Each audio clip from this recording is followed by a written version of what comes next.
Next is trigeminal, largest है, 3 division है, V1 V2 and V3। Corneal और lacrimation में इन्वॉल्व है, ये रिफ्लेक्स हैं। लेकिन जो V3 है ना वो इन्वॉल्व है जॉ जर्क रिफ्लेक्स में, ठीक है। और ये मसल जिसके ज़रिए जॉ जर्क रिफ्लेक्स होता है ये मैसेटर है, ये भी याद रखना है। इसके अलावा ट्राइजेमिनल न्यूरल्जिया जिसमें स्वेयर पेन होता है, उसमें V2 और V3 एरिया इन्वॉल्व होता है, ये इंपॉर्टेंट है MCQ से रिलेटेड। इसके अलावा हम देखते हैं sensation. Anterior two third of the tongue की सेंसेशन जो है वो ट्राइजेमिनल से होती है, लेकिन जो टेस्ट है वो उसका फेशियल से होता है। V2 इमर्ज थ्रू फोरामेना रोटेंडम, V3 जो है वो फोरामेन ओवेल से होती है, लेकिन जो हमने V1 देखी थी वो सुपीरियर ऑर्बिटल फिशर से होती है। इसके अलावा लेटरल पोंटाइन सिंड्रोम में जॉ जो है वो डेविएट होता है टुवर्ड द लियन साइड, ये इंपॉर्टेंट है, ये याद रखना है कि जब भी ट्राइजेमिनल का लियन होगी, जो जॉ है वो डेविएट होगा टुवर्ड द लियन साइड। इसके बाद आता है cranial nerve 6 which is abducens, ये इनर्वेट करता है लेटरल रेक्टस को, जैसे कि LR6। एबडक्शन सबसे इम्पॉर्टेंट, इसका काम है अबडक्शन थ्रू लेटरल रेक्टस, ये कवर्नस साइनस से पास करता है। इवन एक MCQs में ये भी पूछा गया था कि कवर्नस साइनस के अंदर क्या कौन सी क्रेनियल नर्व रन करती है, तो वो क्रेनियल नर्व 6 है, जबकि जो क्रेनियल नर्व 3 है, 4 है, V1 V2 है, ये लेटरल वॉल पे जो है कवर्नस साइनस की रन करती है, ये भी इम्पॉर्टेंट है। क्रेनियल नर्व 6 और 3 जो है वो इन्वॉल्व होते हैं हॉरिजॉन्टल कॉन्जुगेट के, ये गेज, ये इंपॉर्टेंट है, ये हमने पढ़ा हुआ है हॉरिजॉन्टल कॉन्जुगेट गेज, तो उसमें ये किस तरह इन्वॉल्व होती है ये भी इंपॉर्टेंट है। लियन इसका होगा तो क्या क्या होगा, इंटरनल स्ट्रैबिस्मस और डिप्लोपिया होगा। उसके बाद है cranial nerve 7 facial, very important. अब ये क्या है, इसका लार्जेस्ट इंट्राओसियस कोर्स है, कॉमनली पैरालाइज्ड हो जाती है। इनलार्ज इमर्ज कैसे होती है पोस्टीरियर क्रेनियम फोसा में, through internal auditory meatus, very important, अक्सर पूछा जाता है with cranial nerve 8। Taste sensation है anterior two third of the tongue. हाँ, इसके अलावा फेशियल जो ट्राइजेमिनल नर्व है वो इनर्वेट करती है all of the mastication muscles को, जबकि फेशियल नर्व इनर्वेट करती है ऑल फेशियल एक्सप्रेशन मसल्स को।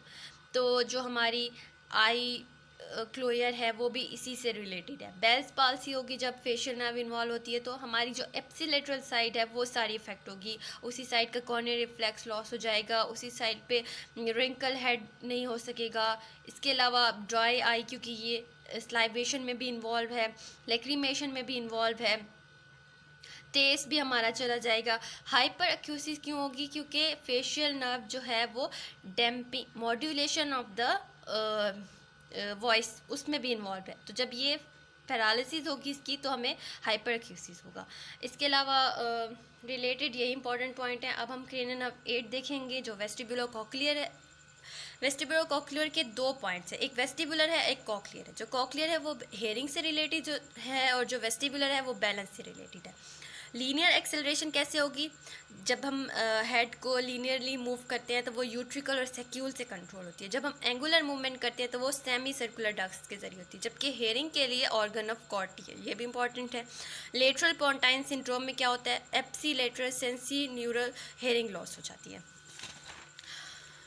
नेक्स्ट पॉइंट इसका है कि हाँ, अगर ये डैमेज होगी तो हमारा बैलेंस भी जो है लॉस हो जाएगा, निस्टिगमस भी होगा। इसके अलावा क्रेनियल नर्व 9 है ग्लॉसोफ्रेंजियल, ये टेस्ट और सेंसेशन ऑफ पोस्टीरियर 1/3। अब जो पोस्टीरियर 1/3 ऑफ द टंग है उसकी टेस्ट भी और सेंसेशन भी कंट्रोल होती है ग्लॉसोफ्रेंजियल से। स्लाइवेशन जो सब मैंडिबुलर और सबलिंगुअल थी उसकी स्लाइवेशन कंट्रोल होती थी फेशियल से, जबकि जो स्लाइवेशन पैरोटिड ग्लैंड की है वो ग्लॉसोफ्रेंजियल से कंट्रोल होती है। इसके अलावा ये जो है गैग रिफ्लेक्स में, सबसे इंपॉर्टेंट ये गैग रिफ्लेक्स में इन्वॉल्व होता है विद क्रेनियल नर्व 10। अच्छा, और जो हमारे फेरेंक्स के ऑल मसल्स इनर्वेट होते हैं क्रेनियल नर्व 10 से, एक्सेप्ट स्टाइलोफ्रेंजियस, और ये इमर्ज कैसे होती है जुगुलर फोरामेन से, along with cranial nerve 10, 11 and jugular vein. ये इंपॉर्टेंट है ज़रूर, all the foramina for all cranial nerve, ये आपने याद रखना है। इसके अलावा ये प्री गैंग्लियनिक पैरासिम्पैथेटिक फाइबर्स भी होते हैं इसके to the optic ganglion. Next है हमारी क्रेनियल नर्व 10, बहुत इंपॉर्टेंट, वागस क्योंकि ये लॉन्गेस्ट है, इसकी एक्सटेंसिव डिस्ट्रीब्यूशन है, all areas are innervated by vagus nerve. इसमें क्या क्या है, टेस्ट है, posterior most part of the tongue, taste, swallowing में, टॉकिंग में, कफ रिफ्लेक्स में, गैग रिफ्लेक्स में ये इन्वॉल्व होती है। और बाकी टंग के सारे मसल्स जो हैं वो इनर्वेट होते हैं क्रेनियल नर्व 12 से, except palatoglossus which is innervate by cranial nerve 10। ये इंपॉर्टेंट है, ये याद रखना है। वागस के 3 न्यूक्लिया हैं, न्यूक्लियस ट्रैक्टस सॉलिटेरियस जिसमें ये 7 और 9 और 10 होते हैं, ये टेस्ट के लिए होते हैं। न्यूक्लियस एम्बिगस जिसमें 9, 10 और 11 हैं, ये मोटर होते हैं, स्वॉल्विंग में होते हैं। इसके अलावा डोर्सल मोटर न्यूक्लियस जो पैरासिम्पैथेटिक फाइबर्स होते हैं। वॉगस नर्व लॉन्गेस्ट है, एक्सटेंसिव डिस्ट्रीब्यूशन है, टंग के पोस्टीरियर मोस्ट पार्ट में इन्वॉल्व होती है टेस्ट के लिए, स्वॉल्विंग में होती है, टॉकिंग में है, कफ रिफ्लेक्स में है।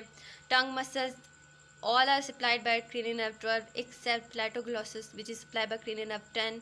वॉगल न्यूक्लियाई हैं, nucleus tractus solitarius, nucleus ambiguus, dorsal motor nucleus, lesion cause. अच्छा, अगर वॉगस नर्व की लियन होगी तो जो डेविएशन है यूवुला की opposite side toward the lesion होगी, ये मोस्ट इंपॉर्टेंट है, ये याद रखना है।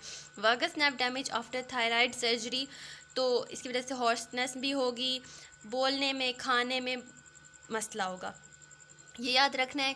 Component of the carotid sheath is vagus nerve along with jugular vein internal carotid artery, ये भी याद रखना है, इंपॉर्टेंट है।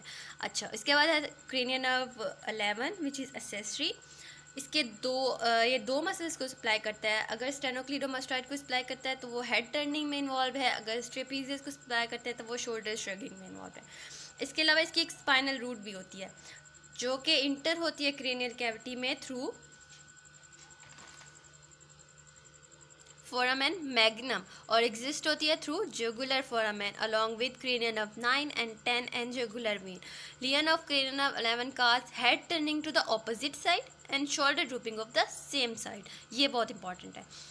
Cranial nerve 12 hypoglossal which is the tongue movement में इन्वॉल्व है। टंग के all muscles except palatoglossus supply bye hypoglossal emerge होती है थ्रू हाइपोग्लॉसल कैनाल और मीडियल मिडलरी सिंड्रोम में होती है, जिसकी वजह से टंग डेविएट होती है to the lesion side on protrusion. Thank you, I hope it's help you very much.